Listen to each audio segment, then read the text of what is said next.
Hello everyone, and welcome to episode 10 of Omnifactory. My name is ZDSauce, and yeah, we're already at episode 10.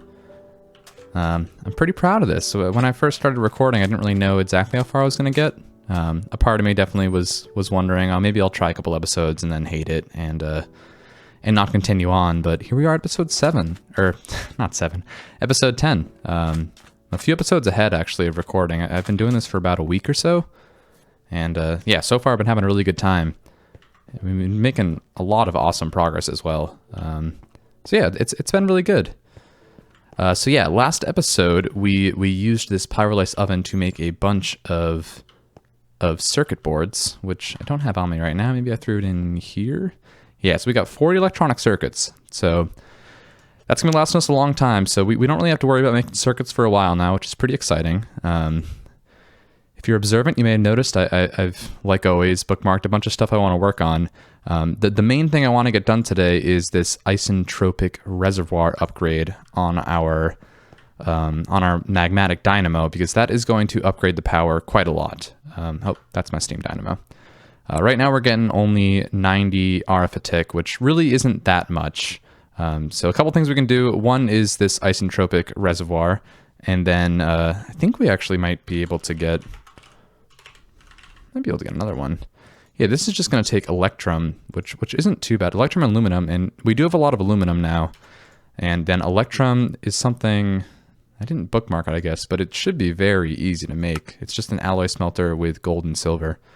So maybe I'll throw that on there as well, because that's going to increase it up to, doesn't say here, but I think remember the quest book saying the harden upgrade kit, which is what I have right now, it gives it 150% extra power, and the next tier is 250%, so I think that would get us up to 150 with no other upgrades. So that will almost double what we currently have, so that would definitely help. But yeah, this isn't really cutting it, this steam dynamo and magmatic dynamo that we have in their current states. So I know we just recently upgraded power, but we can definitely do it again. You can see over here my blast furnace is running. I went ahead and macerated up some more clay and then centrifuged a bunch of it to get some more aluminum dust. And yeah, we are looking good in terms of aluminum. We got 51 ingots there. I'm pretty sure I still have some in here as well. Yeah, we got over a stack, so that's going to complete the element quest that we have in the end game tab. And yeah, so getting this upgrade, getting this block of aluminum won't make that much of a dent. But yeah, we're definitely going to need more going forward. So I'm going to keep on processing up more clay, or possibly finding other ways to get more aluminum dust. There might be a better way than macerating clay, but yeah, we should be able to use that to get a fair chunk of aluminum. There is also aluminum ore. I think I have a little bit of that. Yeah, we have some in there, and for that we just need to pulverize it, and then we can kind of do the old crush and centrifuge, and that can get us a decent amount of aluminum dust that way as well. And I'm pretty sure I have a vein marked somewhere in here. I think I remember seeing some kind of nearby. Oh yeah, right here we got some aluminum, and then bauxite I might be able to use to get aluminum as well.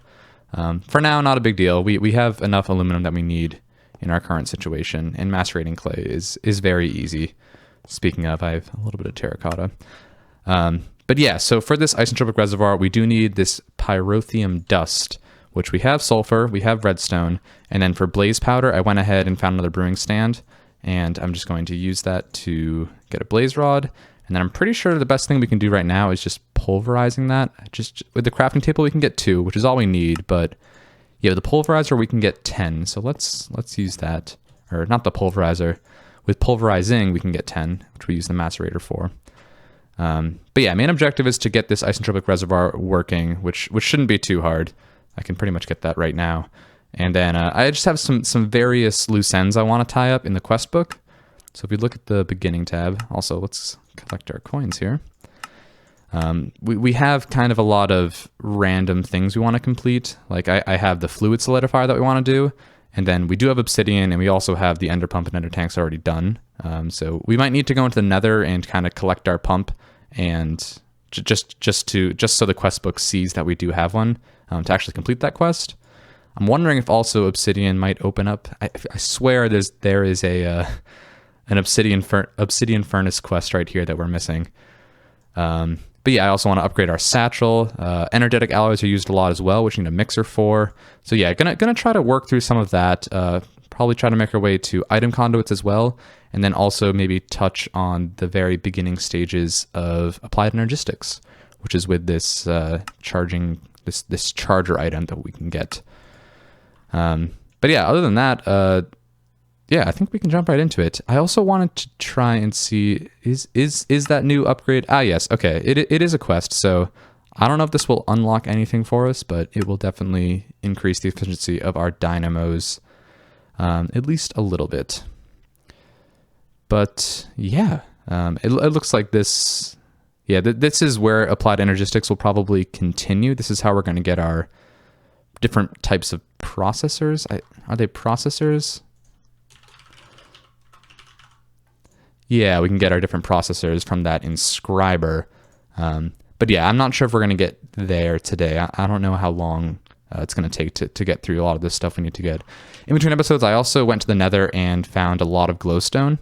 This is something we'll be able to automate in the future with deep mob learning, with witch matter.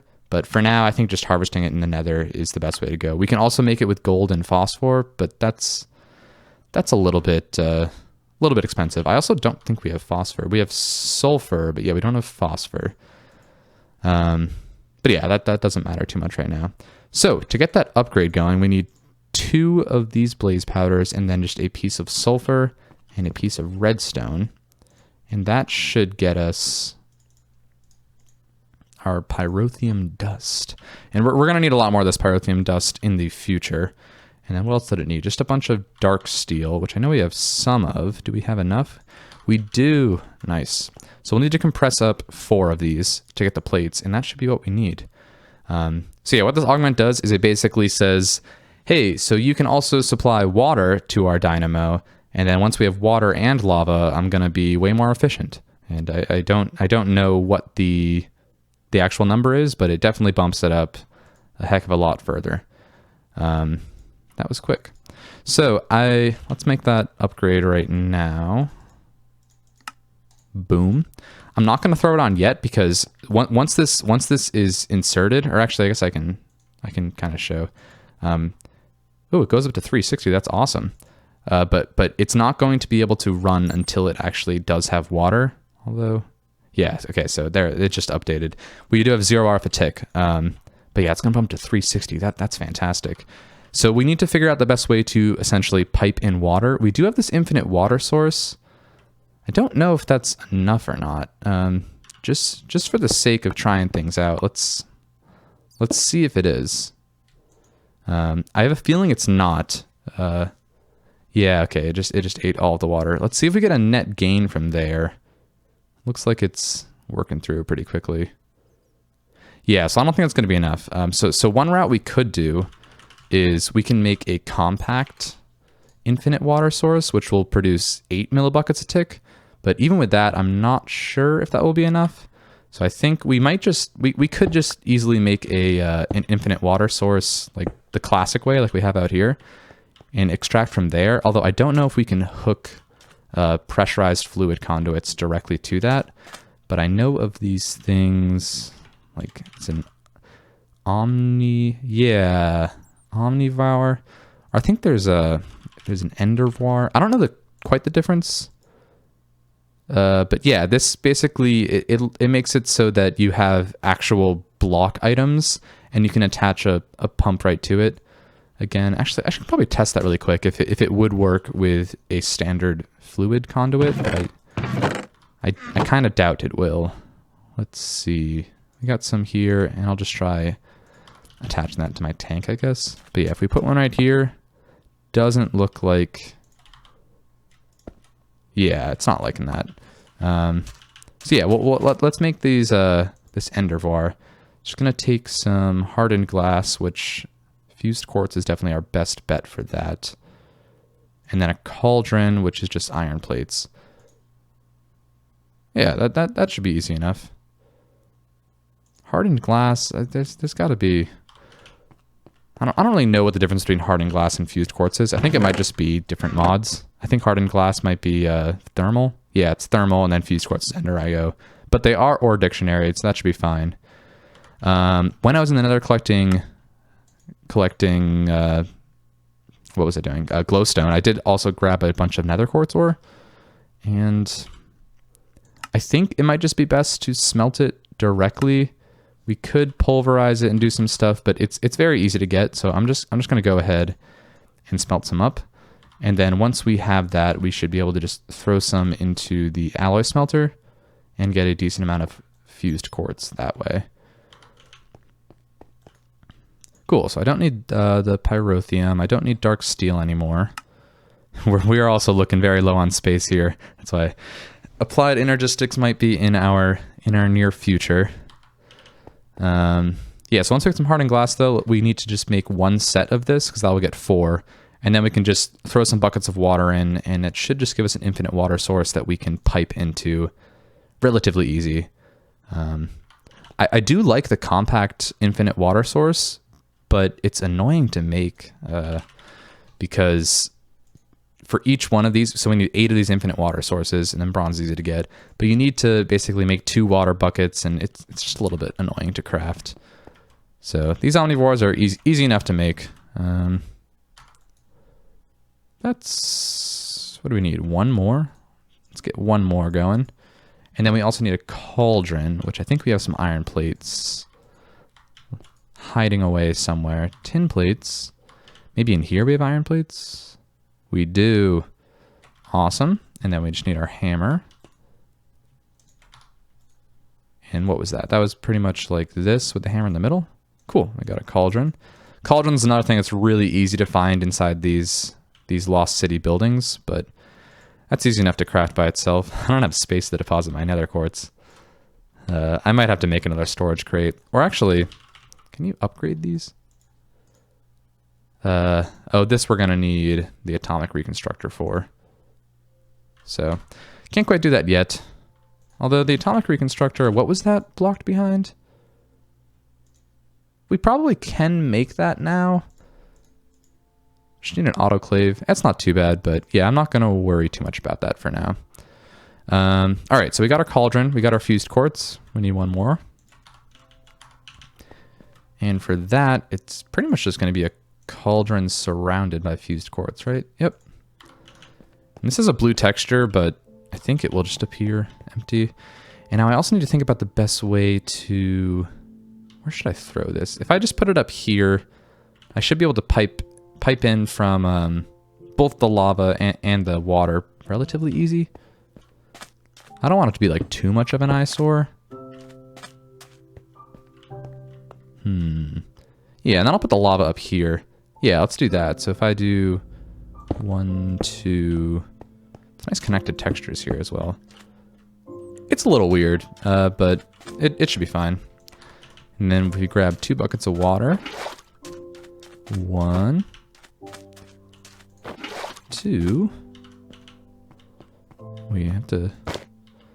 Yeah, okay, we can see it kind of make an infinite source of water. So neat little item. Definitely useful. And then we need some pressurized fluid conduits, which we have. And let's grab this. Takes a while. And if we just throw that up here, why not? It's a little bit weird. Oh, but I also don't want to block my entrance. Can I crescent hammer? I don't think I can. There might be some kind of tool you can use to quickly get one of those ender tanks, but maybe not. So I think I might actually have to do this. I might make some like facades or something. That's not the best looking thing. Maybe I'll figure something out to make this look a little bit better. But this is fine for now.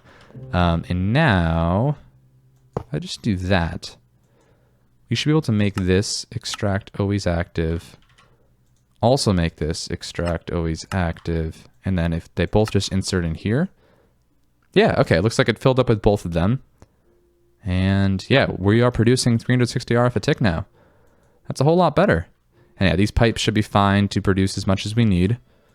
Yeah, these Ender IO pipes are just fantastic. Cool. And I'll throw a piece of smooth sandstone right there to get a little bit better. It's not great.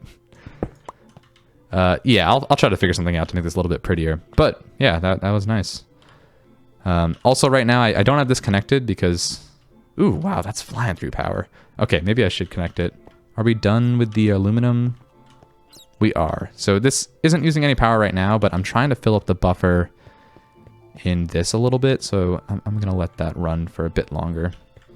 Ideally, we just have the buffer fill on both of these CEFs, and then whenever one is getting used, that's where the power from the magmatic dynamo is going. But yeah, this is looking nice. I like the little setup. Cool. So that knocks off the main thing I wanted to do today. Also, this piece of sand is just bothering me. There we go. Let's put away anything we can. Get rid of this. I could use this. You know, why not? Let's use this extra unused drawer for my nether quartz. And we might need another one for glowstone as well, because I have a lot of glowstone in here. But that's not too much of a worry. While we're on this path of upgrading things, we could also possibly use this. Use this time to make this reinforced upgrade kit. I'm trying to see. I think the best way to make these gears might be with the fluid solidifier, because we do have the fluid extractor and we do have the gear mold, and this is only 4 ingots as compared to the 8 ingots needed in the alloy smelter. So, but first things first, we're gonna need to make some electrum, like I said. So that's a gold and silver, just like that Christmas song. So let's get some of that going. And then once we get some, we're going to need to fluid solidify 16 ingots and then throw that into the... Or we're going to fluid extract, and then we're going to fluid solidify. Right? That's how those gears were working, right? And then we're also going to need to compress them down into plates. Yeah, fluid solidifier. That's actually a pretty good transition, because we do want to make one of these anyway. The quest book says we need to get it for obsidian. Because we have the diamond hammers, we don't, but just for the sake of completeness, it's something I want to do. So let's get this fluid solidifier real quick. We have our circuits that are easy enough to make. And then we're going to need a couple more pumps and then some of the normal stuff. So let's get a machine hole. I need some tin wires. Or tin cables, I guess is the covered name. And then for the pump, we need motors. So we do have the motors already. We have the rotors. We're going to need more bronze plates. So let's compress up some more of these. How's this doing? Nice. We got a lot of electrum. Is that a quest? Doesn't look like it. But yeah, so I'm going to take, like I was saying, 16 of these and turn it into fluid and let that go.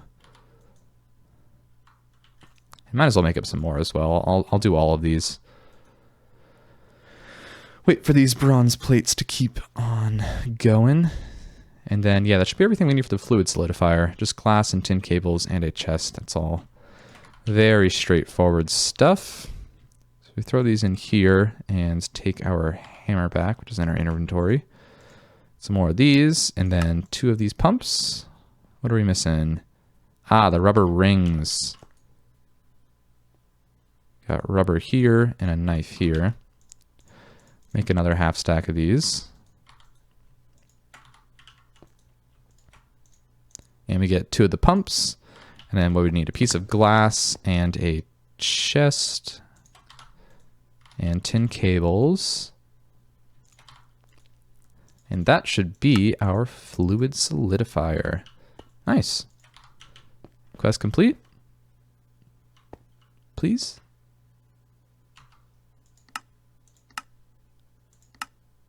Oh, we also want to get a mold of a block. That's something I can do very easily. Do we have any steel plates? Oh, it's perfect.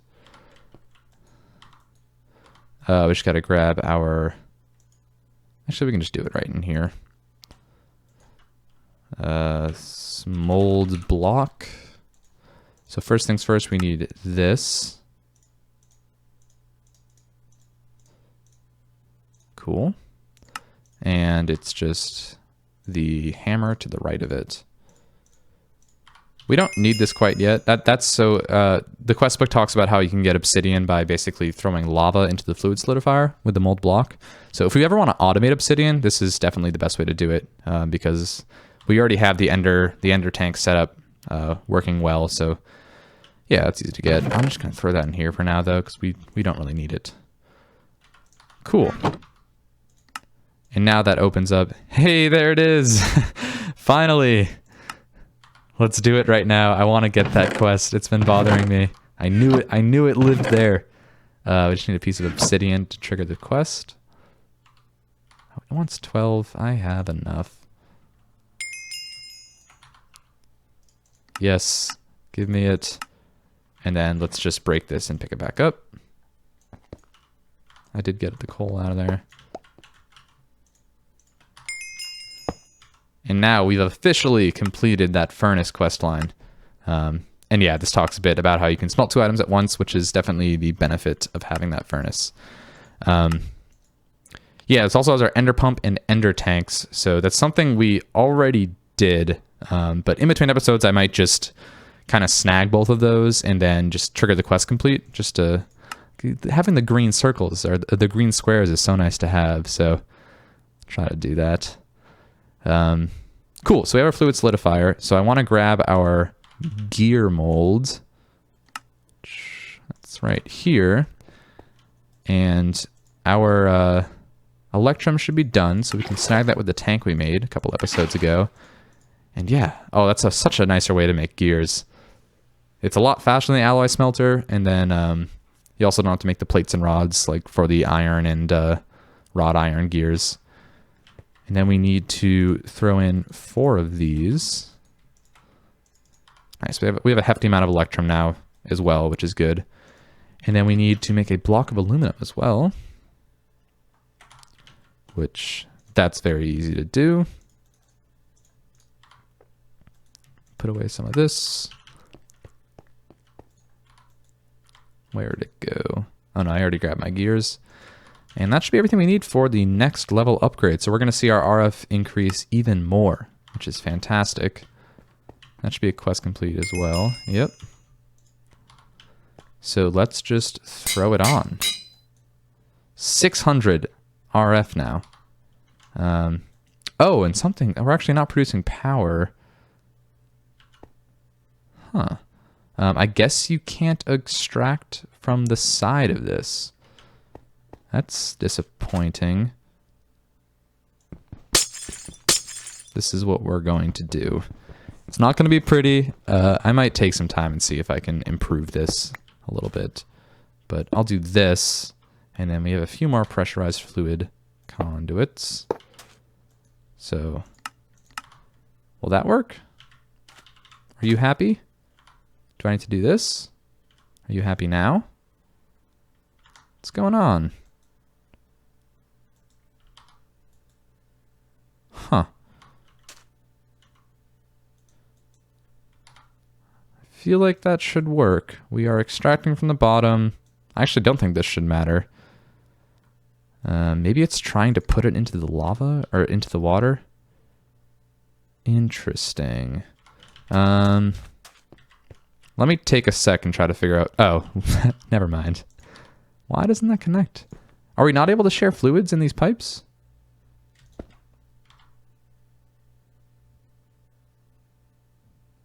Huh. I thought that multiple fluids could travel through the same pipes, but I could be wrong. Maybe we need the ender version of it. Oh yeah, that is not liking it. So with these, we might be able to, yeah, we can make these ender fluid conduits pretty easily. Oh, we need vibrant alloys. We're going down a bit of a rabbit hole. This is doable with what we have, because we were planning on making energetic alloys anyway.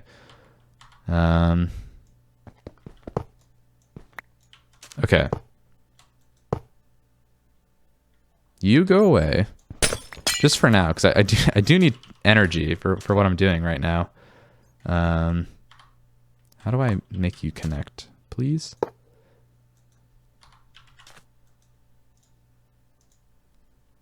Can you please run? Okay, we have some power output. So I'm going to take a brief pause because I feel like the ender fluid conduits can do multiple at once. Is there a quest about that? I'm not sure if there is. But yeah, let's go down that route really quick. So yeah, I want to make the energetic alloys, and then those can be used to make the vibrant alloys if you combine it with an ender pearl. So energetic alloys we need a mixer for first, though, because we need to use this energetic blend, which is basically just redstone and glowstone in a mixer. So, basic mixer is on deck. This should be very easy to make. We already got, I think, everything. We just need this. We got circuits. We just got to make a machine hole.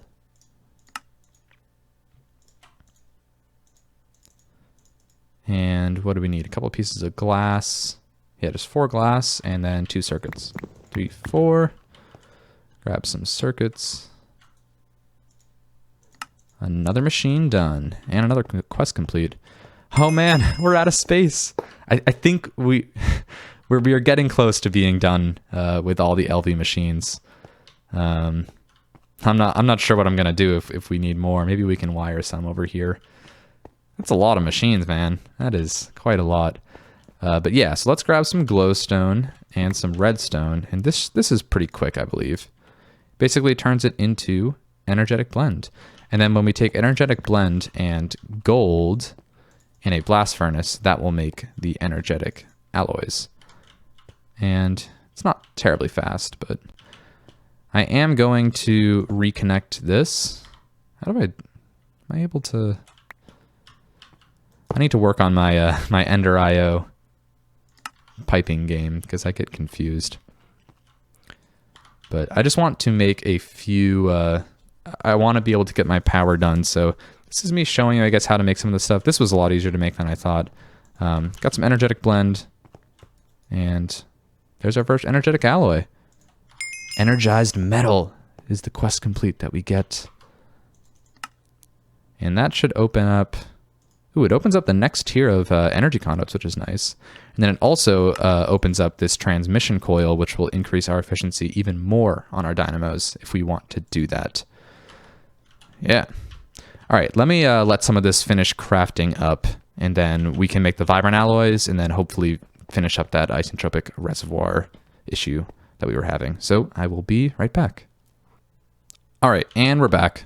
I didn't make too many of them because I am low on power. Ooh, very low on power.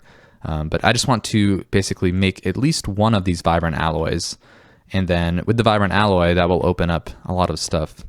Also, something I failed to mention is that these energetic alloys, these are, you know how we have this conductive iron cable, and this is the lossless cable for the low voltage stage of the game. The energetic alloy cabling that we can make in the same way is the lossless cable for MV. So we are going to need a lot of that energetic alloy stuff in the future moving forward. I don't need this anymore. So yeah, we got our first vibrant alloy. I also noticed that once we got the energetic alloy made, it did open up a good amount in the quest book. So this is where it says, yeah, it talks about the MV lossless cables a bit. Oh, it actually has a list here. That's pretty nice. So yeah, conductive iron, and then energetic alloy, and then yeah, the vibrant is actually for HV, so we already have that going a little bit. And then we get some crazy cabling down in the future that we are not going to touch for many, many, many episodes. But yeah, it kind of opened up getting the energetic alloy and now the vibrant alloy, this whole new section of the early game tab, and it actually touches on the ender fluid conduits over here. An ender alloy. So with this, we just need a couple of vibrant alloys, or vibrant alloy cables, which we can make here. And I think a more efficient way to actually make these instead of just crafting it, we do have the power. We have an assembler, so instead of making 4, we can make 8 of them in the assembler. So let's do that. It's the same amount of materials. We just need 6 conduit binders. We need a pressurized fluid conduit, which I am just going to steal. Now that we're almost there, I'm going to steal that. Grab this, and then the assembler, we should just be able to throw everything in, and it will turn it into some ender fluid conduits. And hopefully this does what I expect and is able to move multiple fluids at a time. but I'm not sure. Oh, I should probably remove these first. So yeah, no more pressurized. Pressurized fluid conduits aren't great. These move things a lot faster.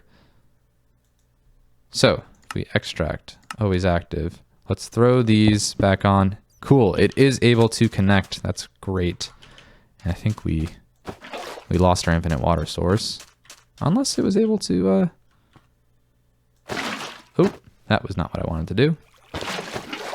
Ah, there's a flood in the house. Oh, did I not get that? What have I done? If this was real life, there would be energy flying or there would be sparks flying everywhere with all the electricity we got going on. You go away. Let me clean up this mess. Oh, I can't fight against the current. Trying to click it. Wow, I'm moving really slow. There we go. Whoops. All right. Got that mess sorted out. So, yeah, we don't need anything on this. But yeah, we basically want to extract from both the lava we have over here and then also the water. And now is it working? Let's throw our... Hey, yes, it is working. We get 600 RF a tick now, which is awesome. Energy seems like it's getting stored. I don't think... Maybe we didn't attach this correctly. Hello? Why is energy getting stored? We definitely have space to hold things. Man, I am just full of struggles today. Oh, you know what it is? It's because this... So these cables can only move, I think, what is it, 512 RF a tick? And we are producing more than that. So we're actually going to need to upgrade our cabling a little bit. It's nice to see that our excitation field limiter is kicking in, though, and we're not going to be wasting any power while this happens. But I think that was actually on the quest guide as well. This is going to be the last thing I do before I end off the episode. Vibrant alloy, is that... No, there's energetic, right? Yeah, the energetic alloy energy conduits. So just like we make the fluid energetic conduits, yeah, we just need some energetic alloy wire and some of the conductive iron energy conduits in the assembler to make a good amount of them. So what I'm going to do is basically replace all of the energy conduits I have. Let's see how many I have in total. We got 8 in here. We have 16, so that's... All right, I'll just make what I have of the energetic alloys, because we are going to need a good amount of these energy conduits moving forward. And I'll grab some conduit binders. And we should be able to just throw this all in the assembler and get a good amount of conduits that move more energy. Lossless cable is nice. Just like this. So yeah, in the quest book, it basically says, yeah, it can carry even more RF power. So yeah, this does 2,000 compared to the 500 that the conductive iron cabling did. So much better. That's going to last us for a bit longer. That will definitely last us for however much we use this magmatic dynamo for. But whenever we upgrade our power past the magmatic dynamo, we might need to move to the next one, which I'm pretty sure is the vibrant. And that does 8,000, which is a bunch. And this actually adds in a bunch more. There's end steel. Actually, if I just do Ender IO and look at conduits. Oh man, 134 million RF transfer. That's crazy. I didn't know it went that high. Yeah, there's end steel, signalum. It gets pretty crazy when you get higher and higher up. But yeah, we got a bunch of energetic alloy cabling now. So I should be able to basically power up all my machines now using this new cabling. So this is only going to insert. I want to make sure it's not taking power out of these CEFs for any reason. And then this will extract and this will extract. Now, yeah, we should be totally fine using our full 600 RF a tick power. And one other thing we could do to increase the power is make those auxiliary transmission coils. But this is going to take some stainless steel, or sorry, sterling silver actually, which takes a lot of power and it takes a while to make. So I'm not going to worry about that for right now. I think 600 RF a tick is going to do us a lot better than the 90 RF a tick we had before. So hopefully these are able to fill up a bit better. If not, I'll figure something else out. But I really don't see these machines taking up that much power. And then the blast furnace can be a power hog, but that's something that's not going to be on all the time. One other thing that's really quick that I did want to do is actually upgrade my satchel again. That's going to take 2 seconds. Need some of these, and I need some nuggets. Boom. Literally 2 seconds. So we get, it's like a whole second inventory actually, minus the hotbar. That's nice to have, and I think that's as high as we're going to go for a while. The next version is Signalum, which in this pack is very tough. We need Primal Mana, which isn't awful to get, but the Signalum Bland we need. Oh yeah, it's a bunch. We're not going to worry too much about it for now. But yeah, that's going to do it for today. I think we're a bit over time, so I got done a lot of what we wanted to do on our checklist. But yeah, this was kind of just a miscellaneous episode, as well as upgrading our power even more. It is really nice to see this going even harder. Why not get the Steam Dynamo rolling as well? But yeah, so thank you very much for watching. If you've been here for 10 episodes, I really appreciate it. The time has definitely flown by. It's been a lot of fun, and I will continue to be making them for the time being. But yeah, that is going to do it, folks. So I will see you on the next one.